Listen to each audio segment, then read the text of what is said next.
رحم الله من يقرأ سورة الفاتحة.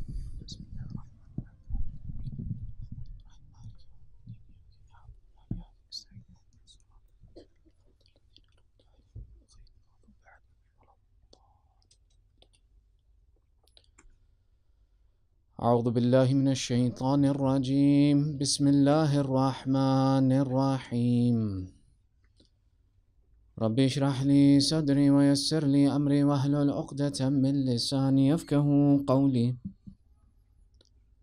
الحمد لله رب العالمين، ثم الصلاة والسلام على سيدنا ونبينا وحبيب إله العالمين أبي القاسم محمد. اللهم صل على محمد وعلى آله الطيبين الطاهرين المعصومين.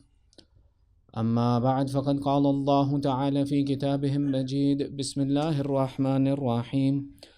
واعلموا أنما أموالكم وأولادكم فتنة وإن الله عنده أجر عظيم. صدق الله العلي العظيم.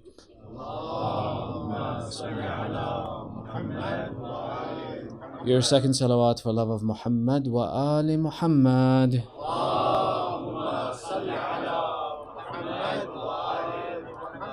And your loudest of salawat to condolences of the master of our time, Sahib al-Asr wa Zaman. Allahumma salli ala Muhammad wa Ali Muhammad. أعظم الله أجورنا وأجوركم بمصابنا أهل البيت عليهم السلام. My condolences to you all, and may Allah increase the reward that we attain by the commemoration of the martyrdom of Ali Muhammad and the difficulties that befell Ali Muhammad in these nights. Briefly, and I want to keep our conversation brief, while there are many points to address in the topic that we've been pursuing and many areas to address and discuss, we've been discussing the idea of preparing ourselves, or finding ways of applying our faith in the contemporary environment, and to ensure that faith is a consideration of how we live our lives, that we are conscientious of our obligations to our faith when we make decisions of how we operate in this world. Last night, from the verse that we mentioned, we discussed the idea of how our children are a test upon us, and how the rearing and upbringing of our children is something significant that we need to pay attention to, and various highlights and ahadith from Ahlul Bayt that taught us about significant factors that we should keep in consideration, and how raising a good child is not something that begins once your child is here, but rather is an attribute that we develop and we prepare for even before our children are born. In this same ayah, we see that Allah is first warning that even amwalukum wa awladukum fitnatun, that both your wealth and your children are a test for you. Tonight, the conversation very briefly, and I want to keep the conversation brief so that we have enough time to pay respects to the personality for whom we have gathered here, Babul Hawa'ij, Abul Fadl al-Abbas ibn Amir al-Mu'mineen. Salawat Allahumma salli ala Muhammad wa ali Muhammad. And while it's not possible for anyone to do justice to such a personality, when the A'immah describe him, they say that our uncle Abbas is such, and he has attained such a level in the heavens, that all of the shuhada on the Day of Judgment will be jealous of the status that Allah has given Abul Fadl for his sacrifices.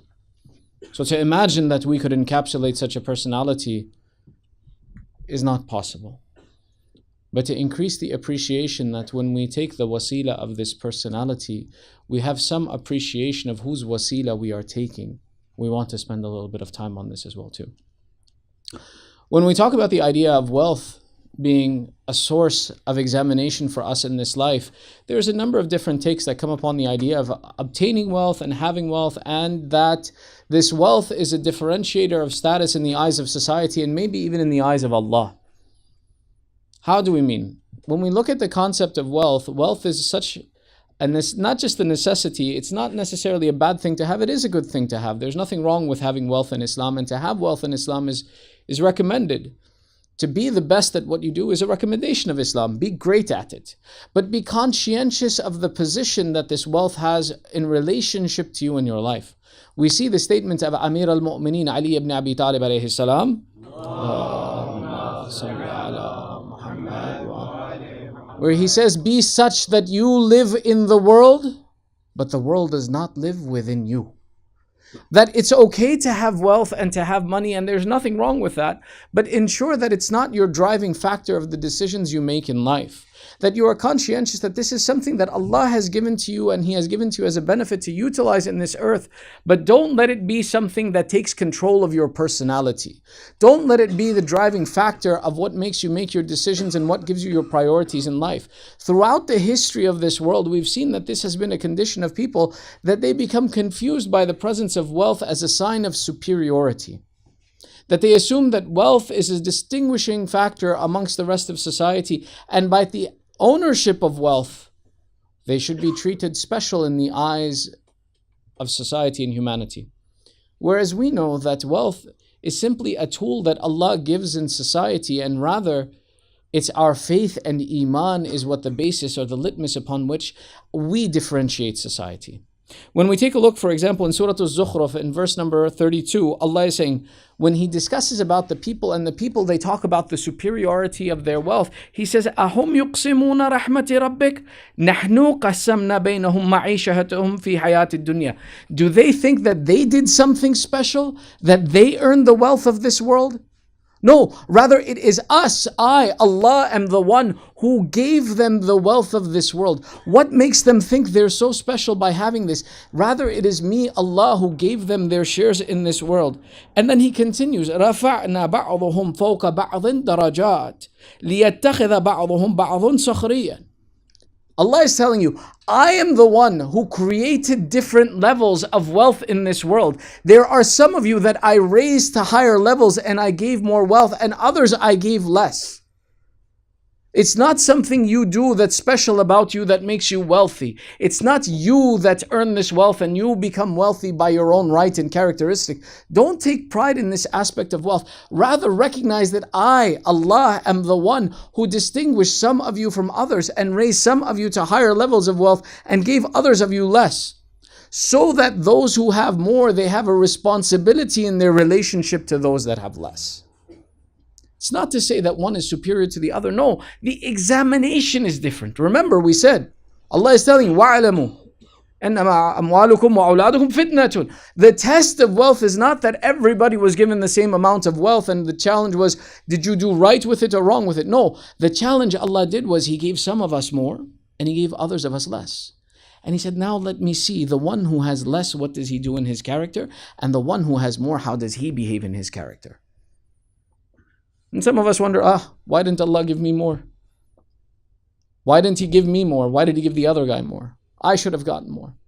Yani, you mean to tell me you think you know better than Allah where He should test and how He should test them? No. If Allah has distinguished us for this examination in this structure, that some of us have less and others have more, it's to see that in that situation, can we put our priorities correctly? That the one who has less, does he make wealth his priority and the chasing of wealth his priority, such that his faith becomes secondary in his lifestyle? Such that, for example, that we build our life, right? We have our day, we have our 24 hours, we have our structure, we have our schedule. Sometimes the question about our lifestyle is which is our priority, and the demonstration of our priority is very clear. That when it comes time for salah, does salah come first? Do I build my schedule around the salah? Or do I build the salat around my schedule? Where's my priority? Is it that I can stop and I can acknowledge that no matter what it takes me to earn my wealth and my living and my income, Allah comes before that wealth and income, and therefore I need to build my schedule in such a way that it never interferes with my ability to complete my responsibilities to Allah? Or two, that when I have time from work, when I have time from my responsibility, when I have time from my classes, then I'll remember Allah. You see, this idea of priority and structure sometimes is things that we take for granted because we live in a society that, okay, nobody prays at that time except for me. So I say, okay, let me delay it. I'll get to it as well. Let me keep up with everybody else and keep the same process going. But see, that's where Allah wants to see the distinction in character. That do you have your priorities right? Do you imagine that it's your effort and your work and your time that is the source of the rizq that you have in your life? Do you imagine that it's you and how hard you are putting in your time that will judge how much I give you and when I give you? Or are you able to acknowledge and understand that it is my responsibility to give, your responsibility to ask? Put me first and I will put you first. See, this is that aspect of having rizq and understanding what it is to do with money. And then the second aspect, this is sometimes the test that we have when we don't have money. The test that other times when we have money is the question of, do we have the ability to part from that money? Or do we imagine that this is my security blanket that Allah has given me and I have to ensure my security first before I take on any other responsibility or obligation?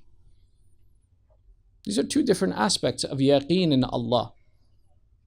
And sometimes they are both present in the same individual. It's not to say that only the poor person has these challenges or only the rich person has these challenges. No. But sometimes what happens is when we have some amount of wealth, we assume that that wealth is my protection. That wealth is my support. That wealth is what will help me in my time of need. And that wealth is something that I need to protect and I need to keep with me. And through this process of protecting this wealth, we overlook some of the obligations Allah has put on us because of this wealth. We assume, no, I have to take care of myself first. We forget that the one who gave it to us can give to us again if we should happen to be in need. Which is why in Surah Yasin we see that there were those people who, when Allah told them to give, they questioned this structure. Take a look in Surah Yasin in verse number 47. إِذَا قِيلَ لَهُمْ أَنْفِقُوا مِمَّا رَزَقَكُمُ اللَّهُ قَالَ الَّذِينَ كَفَرُوا لِلَّذِينَ آمَنُوا أَنُطْعِمُ مَنْ لَوْ يَشَاءَ اللَّهُ أَطْعَمَهُ إِنْ أَنْتُمْ فِي ضَلَالٍ مُبِينٍ. It says very clearly, Allah is saying, when it is said to the people that spend from your wealth that I have given you, مِمَّا رَزَقَكُمُ اللَّهُ, that Allah is the one who gave you this wealth. Spend from this wealth in the way of Allah. The disbelievers turn around to the believers and they say to them, should we feed the ones that if Allah wanted them fed, He would have fed them Himself? Why is it my job to feed? If Allah wanted to feed this poor person, if Allah wanted to help this destitute individual, why didn't Allah do it directly? Why did He put me in the middle? That certainly those of you who believe that if you imagine that you need to spend from your wealth to help the destitute on this earth, that certainly you are in ضلال مبين, manifest, what's the word? Error. There you go. Sallu ala Muhammad wa ali Muhammad. Allahumma salli ala Muhammad. That the one who doesn't keep faith in Allah, who doesn't have yaqeen that the source of rizq is coming from Allah, when it comes time to part with that wealth, he begins to legitimize his thought process and he begins to justify his actions that it can't be my responsibility to feed and help these people. My wealth is to look after me. Allah gave them this challenge. This is their problem, not mine. Let them figure out how they survive and where their income comes from and what they do. If Allah wanted them fed, He would have fed them Himself. It wouldn't be my responsibility. You see, this is the test of wealth, that when you don't have it and when you have it, what do you do with it? And how do you get past this examination? How do you structure your lifestyle? And we have to always understand that when we perform the actions of khair and goodness, we do them for the right reason. It's not sufficient that I gave up my wealth or that I gave away my wealth. It has to be done for the right reasons, for the satisfaction of Allah and for the pleasure of Allah, and with the certainty and yaqeen that Allah is the one who gave me and He will give me more. We see the teaching of our sixth Imam, Imam Ja'far ibn Muhammad as-Sadiq alayhi salam. Allahumma salli ala Muhammad wa ali Muhammad. Where he gives the explanation, he says, certainly your wealth is something that has been guaranteed for you from the moment you were born till the day that you will die. All of your wealth has been guaranteed for you, and it is with such a guarantor, it is with such a banker, such a dhamin, a responsible individual, that you will never lose even one coin from that share that has been allotted to you. So don't worry about trying to protect this wealth. That which is yours will never miss you because Allah has already guaranteed it. The explanation is the same way that, right? We say Allah is khaliqun li kulli shay. Allah is the creator of everything. You mean to tell me that Allah created something without allotting for it its share? You mean to tell me that Allah has the ability to create but not to maintain His creation? These are the fears that come in the examination of wealth. Is that, do we have the ability to part from wealth for the right reasons? Or do we have this fear that society is always putting over us? This concern that society is always putting over us, that you need to take care of yourself and you need to have enough money. And that you need to have X amount of money at X amount of point in time. Or that certain amount of money should always be in your possession. These are societal concerns, not the concerns of a mu'min. A mu'min is someone who recognizes that if Allah guaranteed me my sustenance, my giving from my sustenance, my helping others with what He has given me, will never shorten that which is my share and my consideration.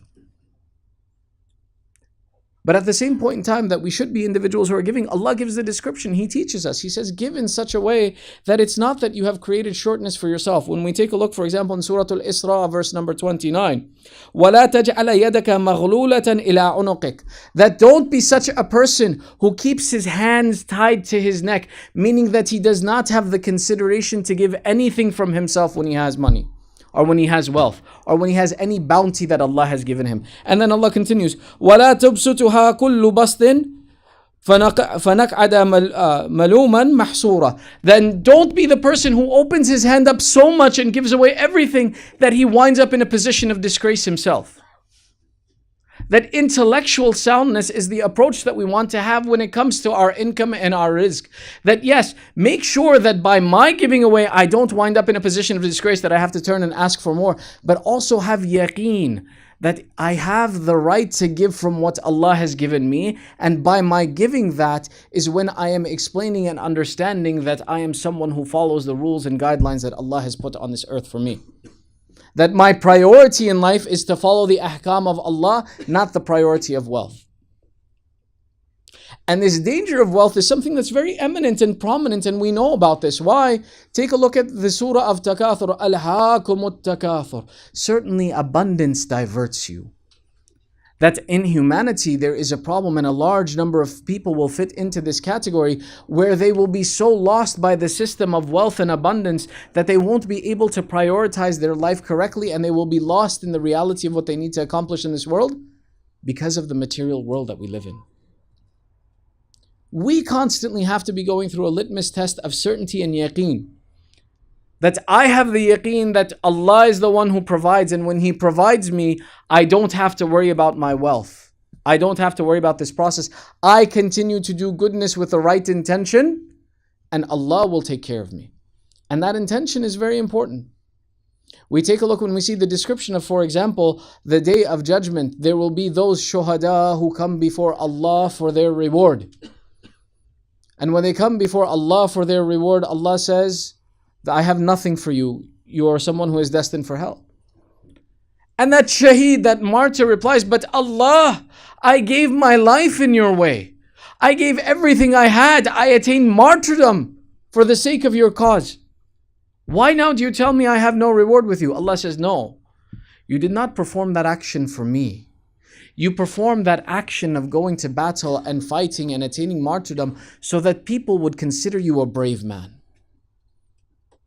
You asked that the reward would be with the people, or your desire, your intention was that my status should be in the eyes of people, and I gave you that. People thought of you as brave. People read your elegies. People thought of your superiority. You attained this great status that you wanted, and there was your reward for the sacrifice that you made.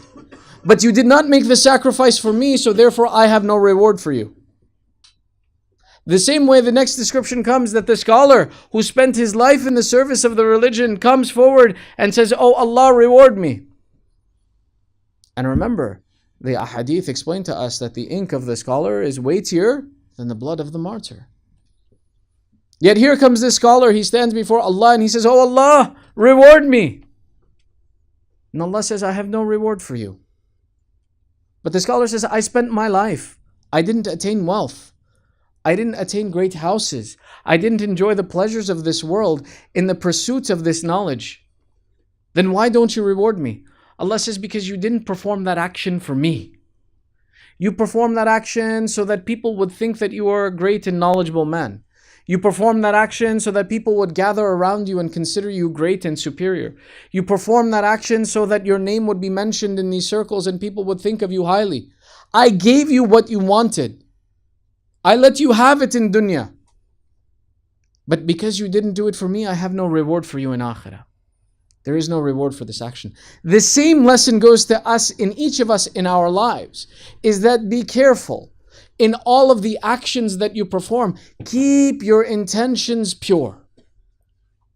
Keep your intentions clean. Why? Because when we perform even the right action of giving from the wealth that we have, or we perform the right action of making sacrifices from the modest lifestyles we have, if our hope and desire is that people will thank me and think of me as great, Allah says, I'll give you that, but that's all I'll give you. What you do for me, I reward. What you do for yourself, that's for you.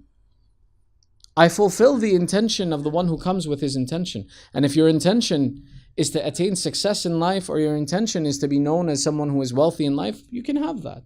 I don't have a problem with that. But then don't ask for a reward for the actions that you commit.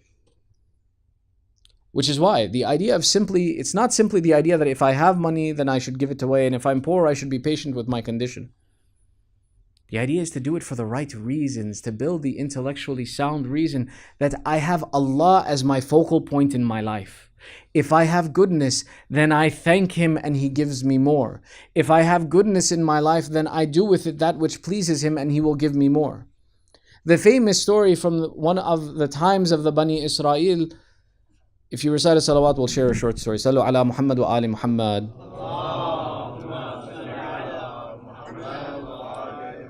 My apologies if you don't mind, and move forward a little bit more, inshallah. Sallu ala Muhammad wa ali Muhammad.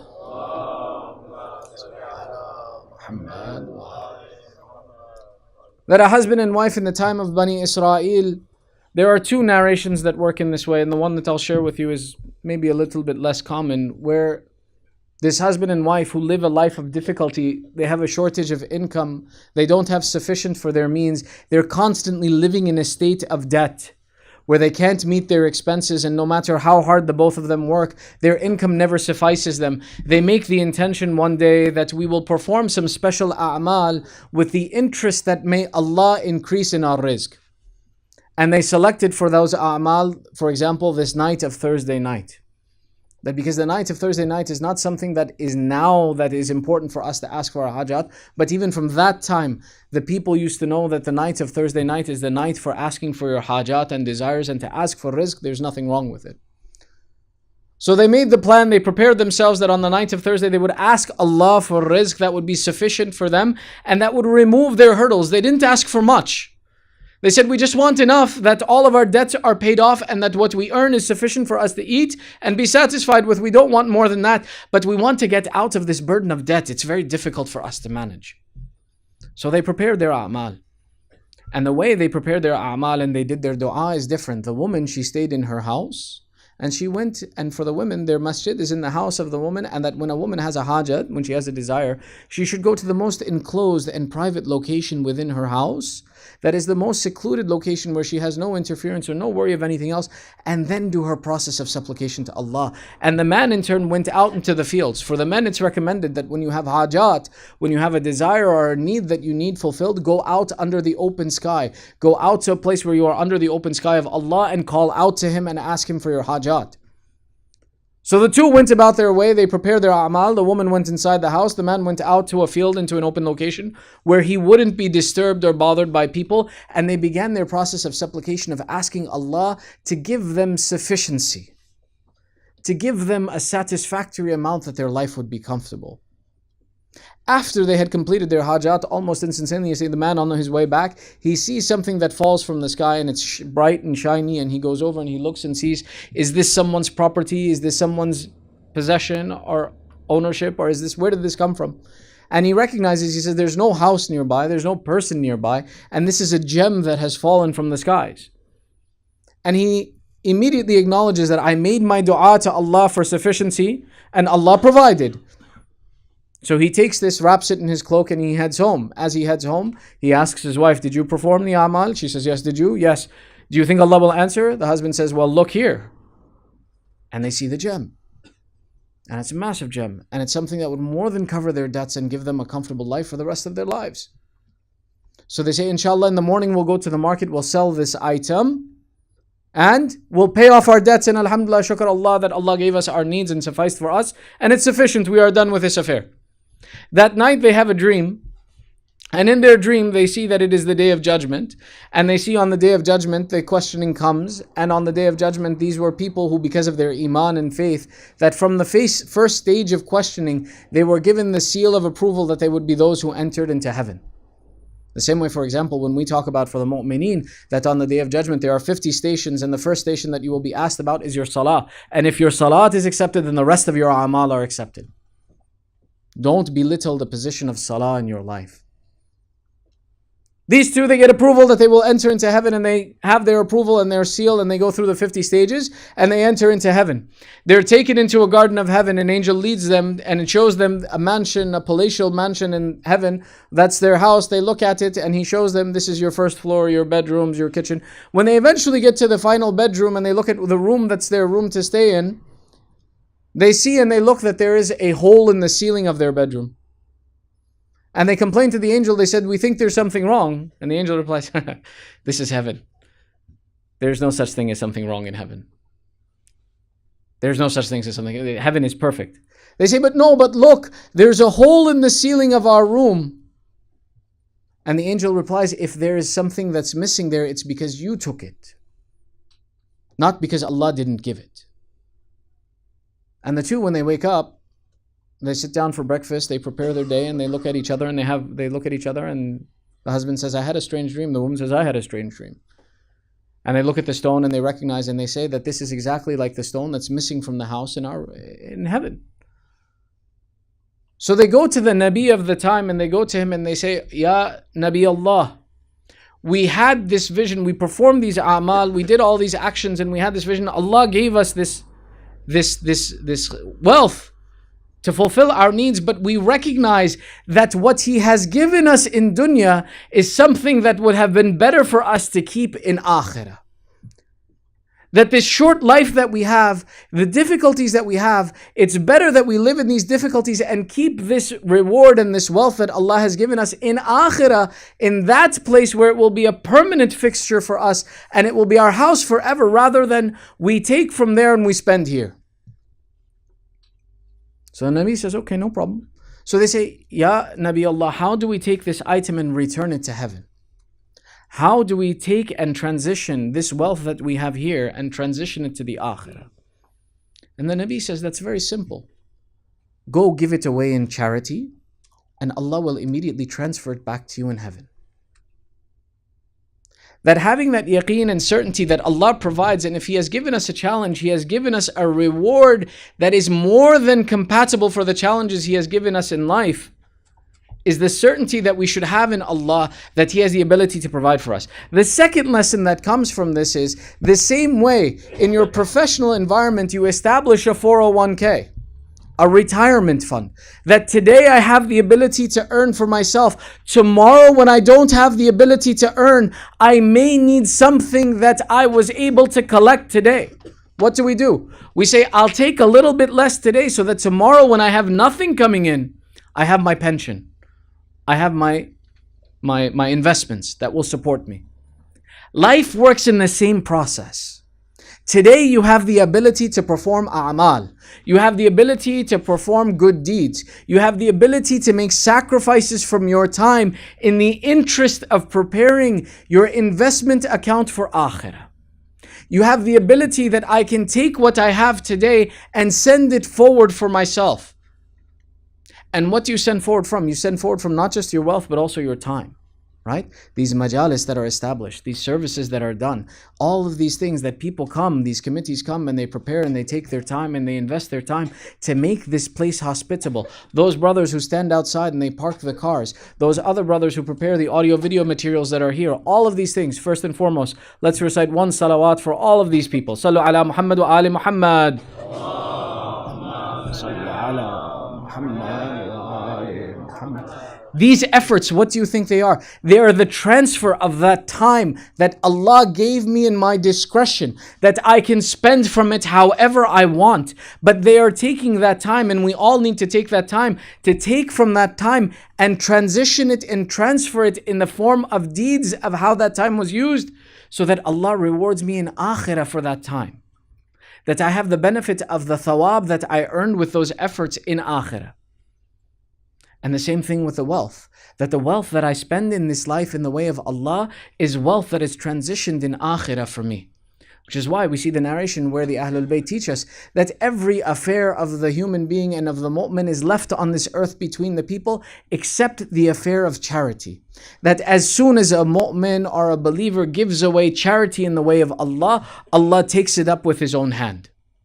What does that mean? Allah literally comes down and takes it away from the poor person and say, hey, that's for me? No. The thawab, the association of what effort I gave with that wealth that was in my hand, Allah immediately takes it and stores it into my account, that this is something that will be of benefit for him in akhirah. That I don't have to wait to see that eventually maybe if I protect this investment, it will benefit me. Allah says, no, immediately as soon as you give it away, it will benefit you. To give away in the way of Allah is such a thing that Allah immediately ensures that the benefit from that giving away is something that will benefit you. But understand something. Wealth as an examination is something that is not something that's only an examination for us now. When Allah tells you, go look in the earth and see the signs of those people who came before and what was their conclusion. Go and look and see. What are the signs left of those who are wealthy in this earth? What did they take with them? What was the benefit that they had? This short life and that wealth was gone. What did they protect that wealth for every day, and they invested their time in saving this wealth, and where did it take them? How were they misguided by this wealth? Go look in the signs of the earth and see that those great palaces and environments that were created, who is still living in them? Who is still benefiting from them? What happened to that wealth? Go look at those amassed treasures that were in Egypt, in the Middle East, in India, in all of these places, and see, where are those people who amassed those treasures? Where are those people who gained superiority through their wealth? They're in their graves just like everyone else. And the problem of understanding is that humanity has always assumed that there is a superiority in the eyes of God through the process of wealth. Take a look and see in the Quran when Allah demonstrates how He selects His individual to give authority on this earth in Surah Al-Baqarah. Approximately from verse number 242 or 244 begins the conversation of the Bani Israel, who went to their Prophet and said, Ya Nabi Allah, ask Allah to appoint over us a king who will lead us in wars. The Bani Israel at that point in time, after their excursion from Egypt, were people who had a prophet, but they did not have a strong kingdom or nation.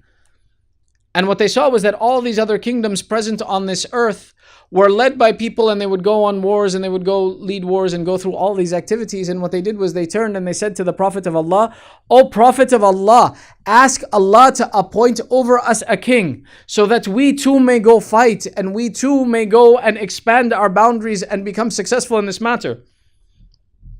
The Prophet of Allah turned to them. He says, are you sure you want to do this? What if Allah commands you to fight and you refuse to fight in the way of Allah? And they reply, they say, why would we refuse to fight in the way of Allah? They've taken us away from our homes. We have none of our homes are left to us. They went and they killed our children. Our lineages have been cut off. They kept our women alive through these difficulties. We live in a state of sorrow. We don't have resources.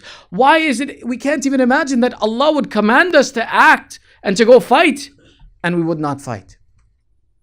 So the Prophet of Allah says, okay, then I will ask Allah to place a king over you. But remember, when Allah commands a king over you and He puts someone over you, then you will have the obligation to follow him and listen. And they said, yes, of course we will listen to him.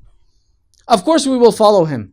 He will be our leader. Allah has appointed for us a king. We will be happy. We will be successful. So look at what happens in the Quran. Look at the conversation that happens. قَالَ لَهُمْ نَبِيُّهُمْ إِنَّ اللَّهَ قَدْ بَعَثَ لَكُمْ تَعْلُوتَ مَلِكًا.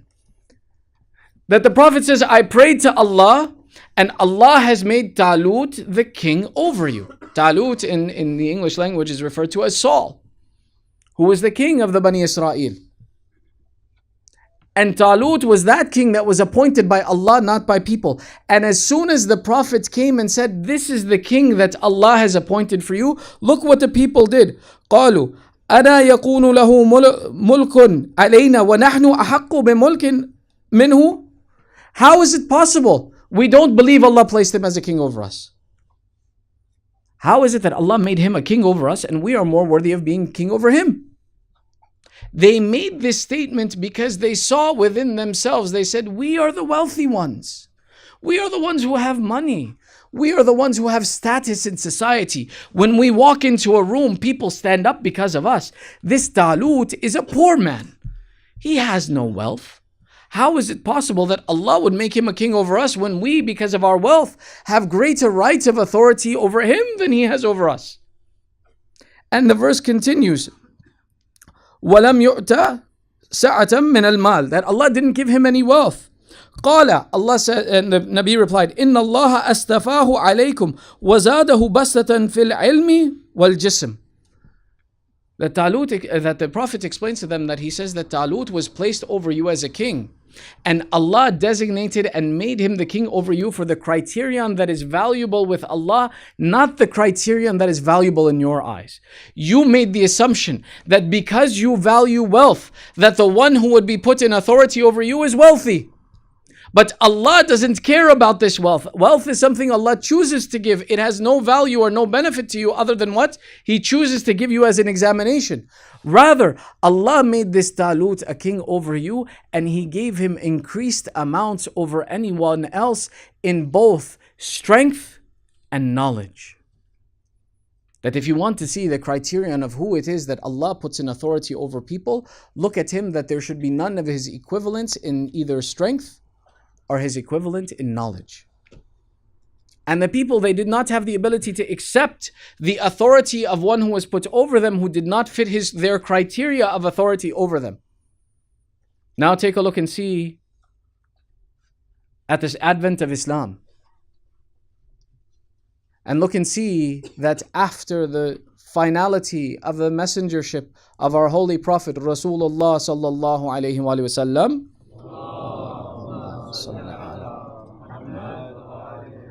when the people were to elect, or the people were appointed for them who would be their leader over them after our holy Prophet, how they came with complaints and they said, but he is not wealthy, but he is so young, but he is someone who does not possess the characteristics that we admire to have in a leader. But look at how Allah had distinguished the individual of authority over the people, that He had made Amir al-Mu'mineen Ali ibn Abi Talib someone who, when he went to Khaybar, could remove the doors of Khaybar. Who, when he went in the defense of Islam, there was none who could stand in his way. That when he was a soldier for the religion of Islam, there was none like him in strength. And when it came to knowledge, there was none like Amir al-Mu'mineen in knowledge, where he said that Rasulullah opened for me 1,000 doors of knowledge, and from those 1,000 doors of knowledge, another 1,000 doors of knowledge were opened for me. Sallu ala Muhammad wa ali Muhammad.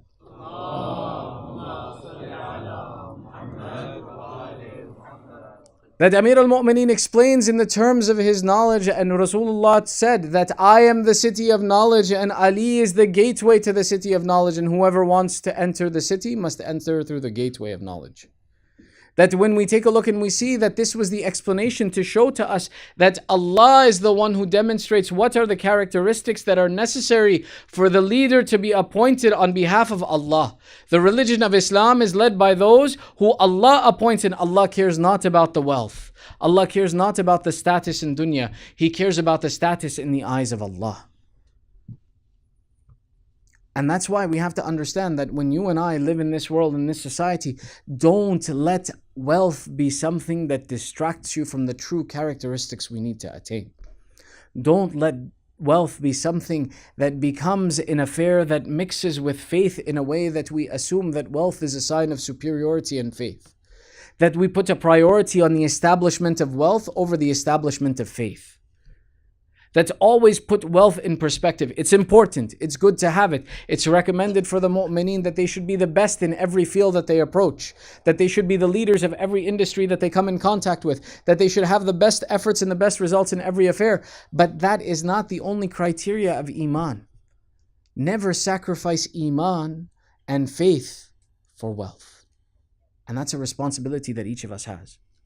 When we take a look and we see now that this Amir al-Mu'mineen was the best in knowledge and the best in strength, now we begin to understand that why on the day of Ashura there was one who was the example of Rasulullah in Karbala, that was Ali al-Akbar, and the other was the representation and the presence of Amir al-Mu'mineen in the shape of Abu al-Fadl on the day of Ashura. That this Abu al-Fadl was someone who is not only honored for his character on that day and his sacrifices on that day of Ashura, but throughout the entire time of his life, we see the development of his superiority and his approach in the support of Islam. That if you want to understand what is the status of this individual and how his superiority is unlike anything that is seen anywhere else, look from the moment of the preparation of the coming of Abu al-Fadl.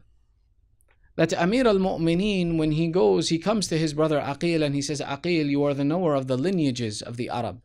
Find for me a family from which I should take a wife who will give me brave sons. Who will give me sons that will be my representation when there is a need for Islam to be supported. We talked about the sacrifice from Sayyidah Zainab. We talked about the sacrifice from Imam al-Hasan. This Abu al-Fadl is the sacrifice presented by Amir al-Mu'mineen in the field of Karbala. That's when he is told to go look for a family. Aqil comes back and he says, let me recommend for you one who is known as Fatima Kilabiyya.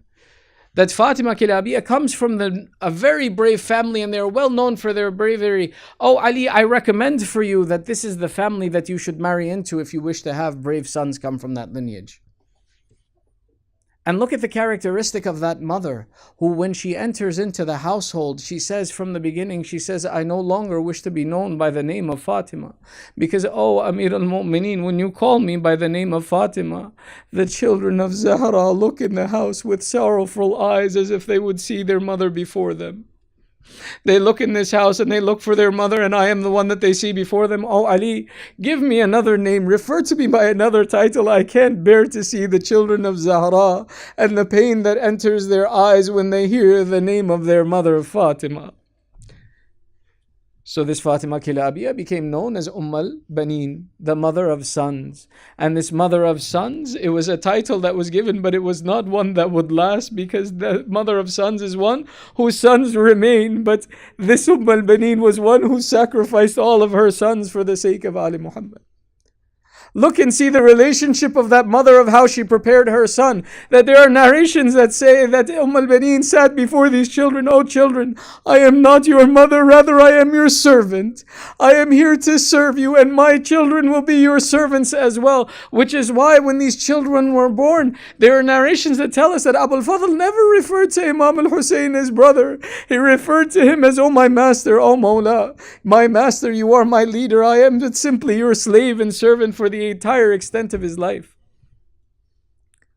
This is how we raise Abu al-Fadl, that it's someone who you prepare for from even before his birth, that he was prepared and he was born in the way that he should be a soldier of Abu Abdullah, and how he was trained by his mother that you will do everything in sacrifice in support of this Abu Abdullah, and that she taught her 4 sons, Abu al-Fadl, Ja'far, Abdullah and Uthman. Uthman, who was named after Uthman ibn Mad'un, not Uthman ibn Affan.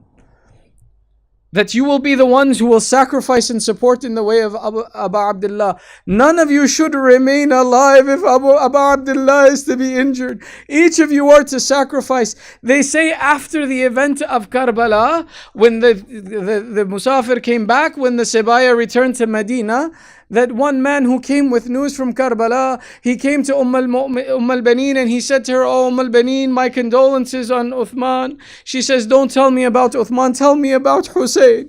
He says, oh al-Banin, my condolences to you about Abdullah. She says, did I ask you about Abdullah? Tell me about Hussein. He says, my condolences to you on Ja'far. She says, I don't want to know about Ja'far, tell me about Hussein. My condolences on Abbas. For a moment al-Banin became silent. She acknowledged that my son Abbas, if he has been gone from this earth, then certainly some difficulty befell Abu Abdullah. She says, tell me of Hussein. He says, Hussein was martyred alone and thirsty in the fields of Karbala. al-Banin was the one who would go to Jannatul Baqi. She would make 4 small graves for her sons and in front of them make 1 large grave. She says, these 4 are the sacrifice for Fatima. I now weep for the son of Fatima here because I must.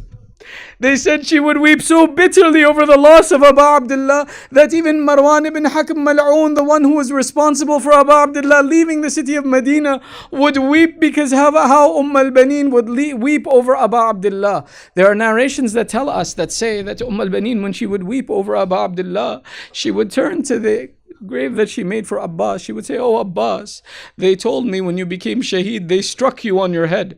But oh Abul Fadl, oh Abbas, you were a very tall man.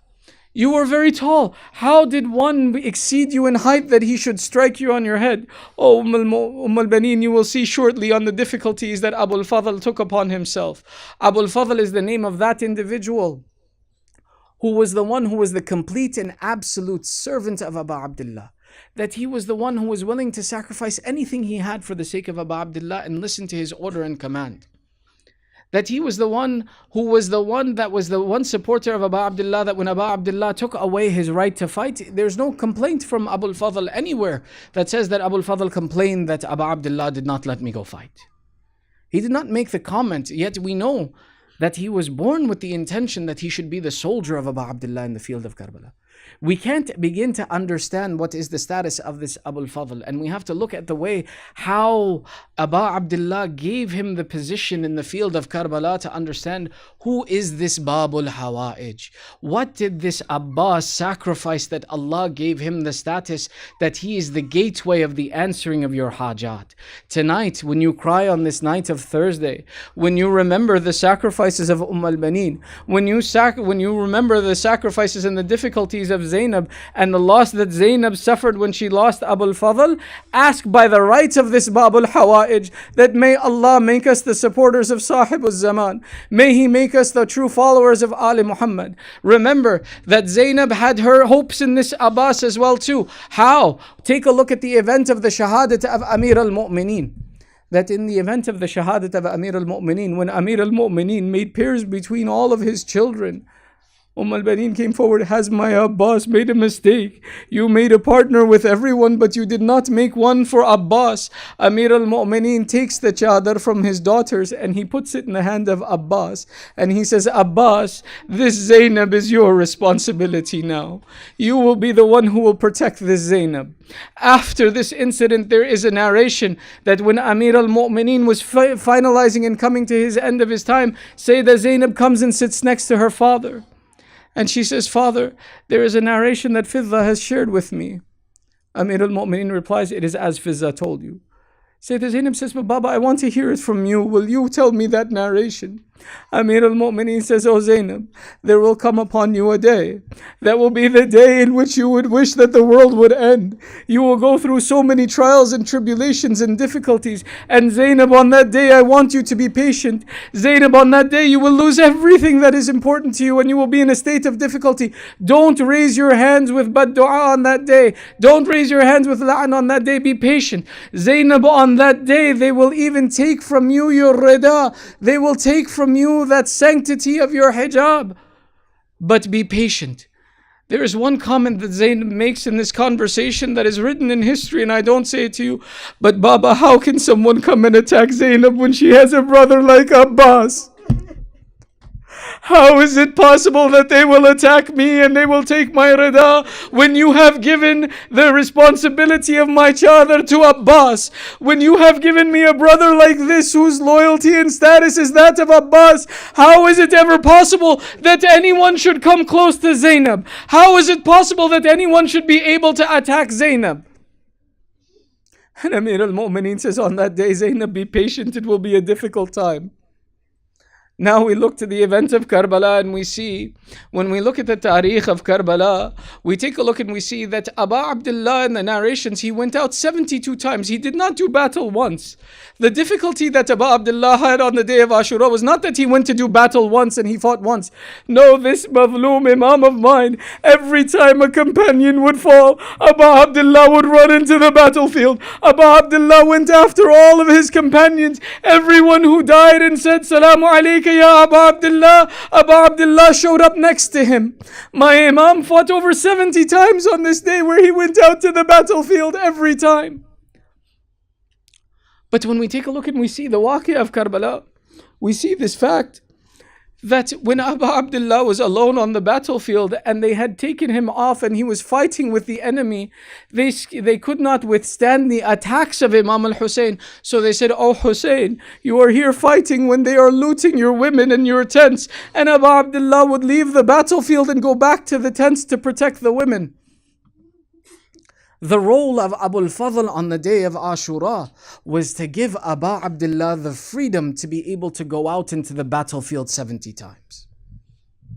When we take a look and we want to understand the bravery of this personality, of who was this Abbas, some historians, they say in the first skirmish between the two armies, 10 of the soldiers of Abu Abdullah, they were cornered by the army, they were surrounded. And when they were surrounded and they thought that they were about to be martyred, Abu al-Fadl comes and he attacks and he breaks apart the army and saves 10 of these soldiers. That the bravery of Abu al-Fadl was such that where 10 men could not be freed, this one Abu al-Fadl was sufficient to break the ranks and save 10 men.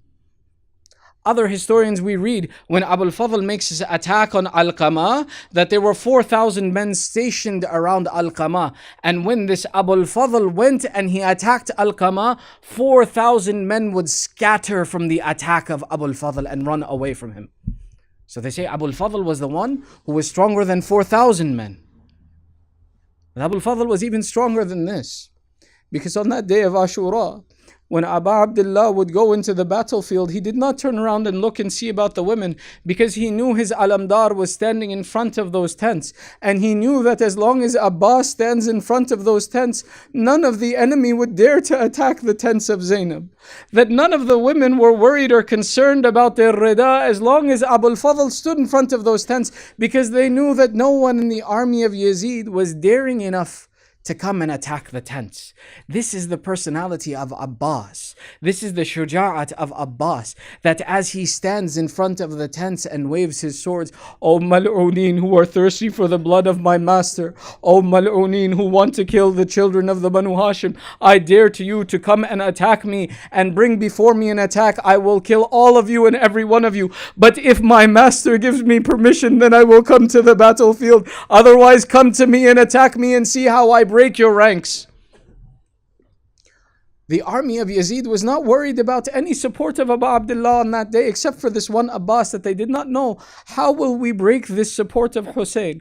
As long as this Abbas is alive, there is no one who can attack and break the ranks of Hussein. We can't attack and we will do no harm to Hussein as long as this Abbas is there, because we have not seen anyone who could attack this Abbas. And there were other brave men who were present in Karbala as supporters of Imam Hussein, but they were people who made their sacrifices. Abis ibn Shabib, one of the bravest warriors who they would run in fear from, when he saw Abu Abdullah being attacked, he went and he says, come fight me. But the army of Yazid says, no, we don't need to fight you to kill Hussein. So when he sees Abu Abdullah surrounded, Abis comes into the battlefield and he says, come fight me. They said, we don't want to fight you. Him seeing the condition of Abu Abdullah, he throws away his shield. He says, now come and attack me. Don't go to Hussein, come to me. They still said, Abis, we don't want to fight you. You are too brave. He took off his armor. He says, now come and attack me. And they still said, no, Abis, we don't want to risk our lives with you. Abis removed his shirt and he says, now then why don't you attack me? Don't go to Hussein. I am here. My blood is here. Attack me. They said, oh Abis, have you gone crazy? He says, yes, I have gone crazy from the love of Hussein. And the fear of this brave man, they still did not attack him with a sword, though he had no shirt. They threw stones at him from a distance to kill Abis.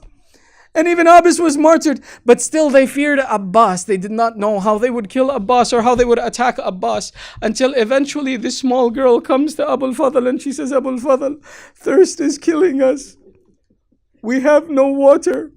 The children are in such difficulty that they are dying of thirst. Imagine a grown man thirsty for 3 days. How does he do battle? How does a child of 4 years survive thirsty for 3 days? Abu Abdullah knows as long as Abbas is present in front of the tents, they are protected. But when the small children come and say, Ammu, oh Uncle Abbas, we are thirsty. Now Abbas seeks permission. He says, oh brother, I won't go fight. I will just go bring water for the children. Do you give me permission? And Abu Abdullah gives him permission to go get water from Furat and bring it back. And this is the condition in which Abbas finally gets to go and enter the battlefield, not as a warrior, but as one who brings water back for the children of Abu Abdullah. They said Abu al-Fadl entered the battlefield in such a way that the entire army in fear started to retract from the advance of Abbas. But they had been put 4,000 soldiers on the bank of Furat that should Abbas make it close, that they should deter him and detract him from his attack on the water. Yet this lion of Allah, the son of Amir al-Mu'mineen, who was trained by Amir al-Mu'mineen himself, the one who was the warrior who trained all of the Banu Hashim, that each of those young boys who went out into the battlefield, their teacher in battle was Hazrat Abbas. Now he enters the battlefield and he goes after the Furat and he breaks the ranks of these 4,000 men and he enters into Al-Qama and he attacks and he takes the ability to collect the water. In some of the attacks on character of Abu al-Fadl, they say as he filled the water, he tried to drink the water himself and then became embarrassed that should I be the one who quenches my thirst when my master is thirsty? And he throws the water away. We say that this does not befit the character of one like Hazrat Abbas, who should for even a moment imagine his own desires before that of his master. Rather, what we see is we say that this Abbas, when he raises the water, he said, look and see, this water is not difficult for us to capture when we have the permission of our Imam. Oh Mal'ooneen, if we don't take this river from you, it is because our master has forbidden us from taking this water. When Abbas collects the water and he goes to turn back, the enemy begins an attack upon him that is one of the most ferocious attacks. And why? Someone came to Umar Sa'd after the Waqi' of Karbala and he says, may Allah curse you and crush your souls. Why did you have to kill all of these people? Why did you kill them, all of these soldiers and all of these supporters of Abu Abdullah? Umar Sa'd replies, may Allah silence you with stones in your mouth. You don't understand. These men did not fear anything on the day of Ashura. They came at us like ferocious lions. We had no choice except to kill them. Otherwise they would have destroyed our entire army. When you look at Tariq, you take a look at majority of the powerful companions, they were not killed in one-on-one combat. They were killed when the army became ajiz, when they became frustrated that we can't kill this soldier of Hussein. The soldier of Hussein is such that he cares not about his life. He does not protect himself when he attacks. He jumps on us and kills us and cuts us in every direction that he can. There is no way for us to kill him except that we surround him from all directions and then we begin an attack on him that he can't control.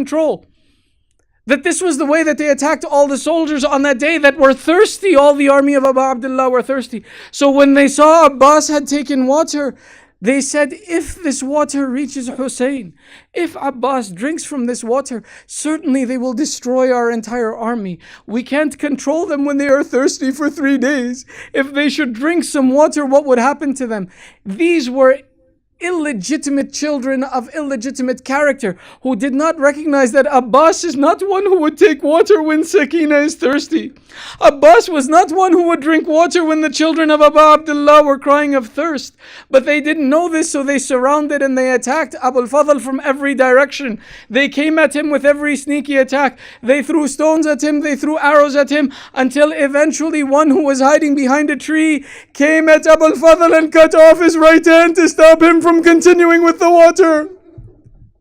Look at Abbas, he says, you may cut my right hand, but you will not stop me from supporting my Imam and returning to him. They continued to attack him. Another one came from behind a tree and cut the left hand of Abu al-Fadl. Abu al-Fadl moved the water to his mouth and continued forward. I am one who will sacrifice everything, but I will not stop in returning to Hussein. In this condition, they said that we had to stop Abbas from returning with water or we were destroyed. So we began to shoot at him arrows and we began to throw at him rocks. We shot so many arrows at Abbas, we made him like a hedgehog covered in needles. In one of the narrations of Mukhtar, they say when we captured Harmala, we asked Harmala, what were the sins that you committed on the day of Ashura? Harmala said, I shot 3 arrows that hit their mark. The first one we mentioned tonight. He says, when Abbas had no more hands, when he had the water left in his mouth, and they began to shoot arrows, mine was the arrow that pierced the water skin that Abbas carried in his mouth.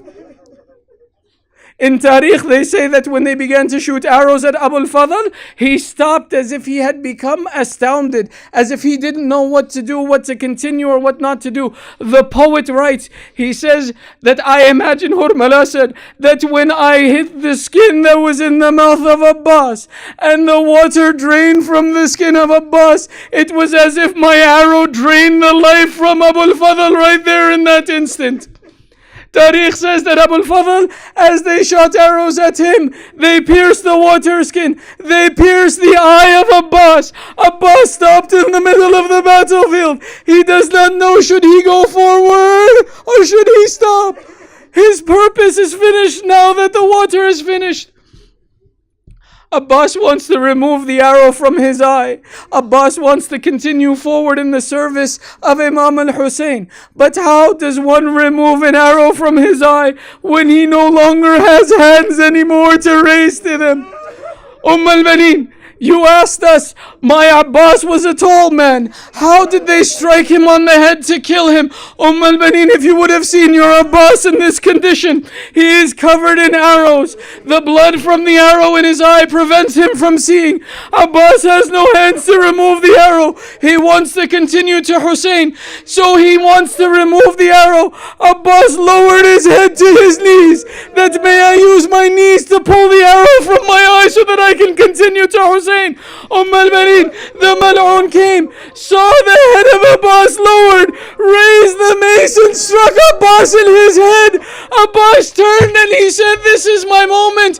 Brother, come to the brother who calls you. Some of the mu'arrikheen, some of the narrators, some of the khutbah, they finished the Masayib on this point. But let me ask you, are the Masayib of Abbas finished? Let me ask you, when one falls from his horse, how does he protect himself? How does he save himself? He saves himself with putting his hands forward.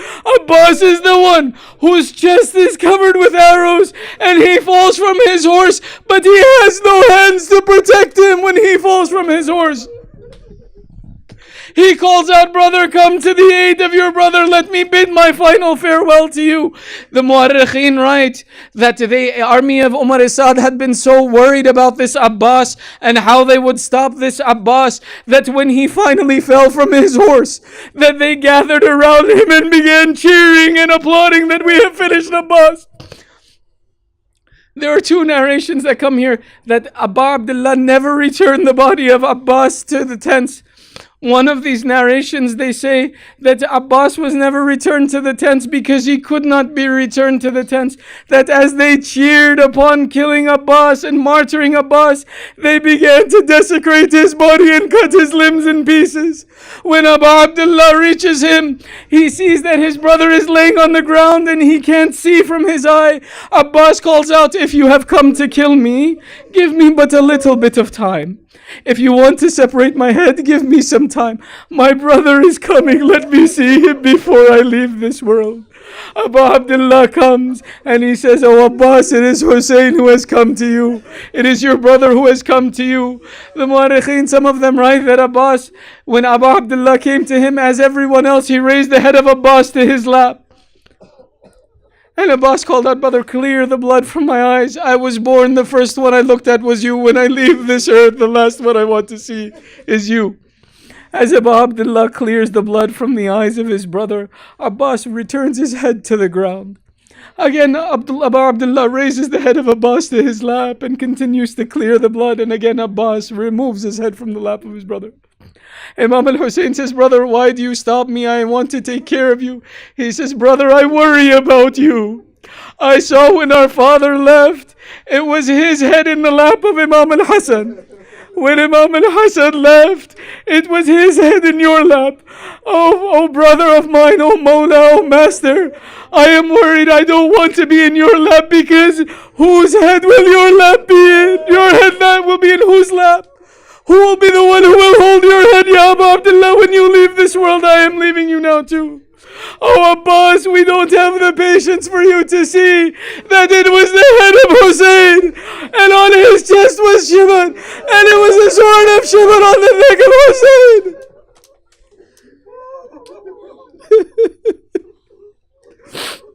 Abu Abdullah bears farewell to his brother. His brother passes away. The one Mu'arrikh who writes, he says, Abu Abdullah did not return the body because the body had been desecrated in such a way that Abu Abdullah could not lift it. The others, they say that we imagine Abu al-Fadl said, brother, don't return my body to the tents. I will be embarrassed in front of the women. Zainab knows I am the protector of her hijab. She knows as long as Abbas is alive that no one can touch the rida of Zainab. I don't want her spirit to be broken. The women of the Banu Hashim had security as long as I was alive. When they should see my body, maybe they will lose hope and they will cry out, oh Abu Abdullah, don't return me to the tents. Let me stay here. Abu Abdullah, when he returns to the tents, some of the women, they begin to ask, where is Abbas? Where is your supporter Hussein? Where is the support that has come? There are two narrations I have seen. One, Abu Abdullah cannot bring the words to his lips to say Abbas is shaheed. So he goes to the tent of Abu al-Fadl. In the middle where the pole is the support, Abu Abdullah knocks down the support and the tent falls to show that now Abbas is no more. In the other narration, it says that after this incident, when Abu Abdullah called out, now my back has been broken, now my support has been lost, he calls out in the field of Karbala, is there anyone to help us, Ahlul Bayt? Zainab came to the door of the tent. She said, my brother, oh Hussein, where is Abbas? As long as Abbas was alive, you never called out like this. Brother, I hear in your voice a sorrow and a loss. Where is my Abbas that you call out like this?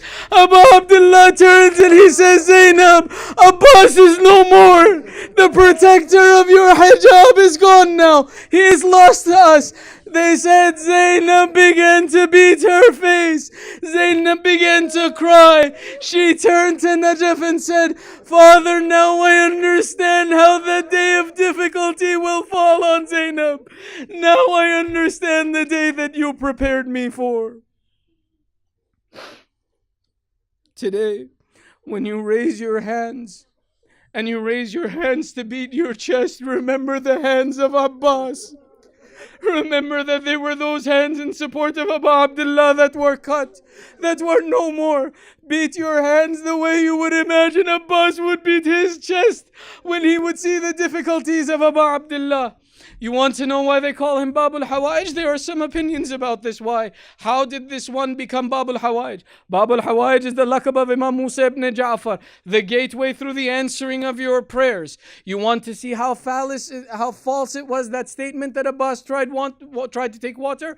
Our ulama teach us that when every shaheed fell in the field of Karbala, they said, it is that I see Rasulullah next to me offering me the water of Kawthar. Abu Abdullah, he has a cup that is prepared for you as well. Abu Abdullah, our thirst has been quenched on this day.